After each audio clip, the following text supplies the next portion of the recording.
দেশীয় সাফল্যের পর এবার ইউরোপের দর্শকদের সামনে হাজির হচ্ছে ঢাকাই সিনেমার বহুল আলোচিত ছবি প্রিন্স। মেগাস্টার সাকিব খানের এই অ্যাকশনধর্মী সিনেমার আপডেট ভার্সন আগামী 18 ও 20 এপ্রিল ইতালির ভেনিস ও রোম শহরের প্রেক্ষাগৃহে মুক্তি পাচ্ছে।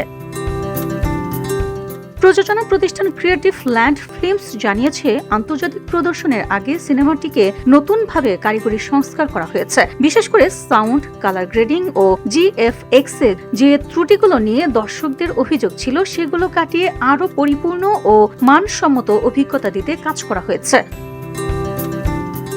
পরিচালক আবুল হায়াত মাহমুদের নির্মাণে প্রিন্স তুলে ধরেছে 90 দশকে ঢাকার অন্ধকার অপরাধ জগতের গল্প, যেখানে সাকিব খানকে দেখা যায় এক প্রভাবশালী গ্যাংস্টার চরিত্রে। তার সঙ্গে পর্দা ভাগ করেছেন তাসনিয়া ফারিন, জ্যোতিময় কুণ্ডু ও দিবেন্দু ভট্টাচার্য সহ আরও অনেক পরিচিত মুখ।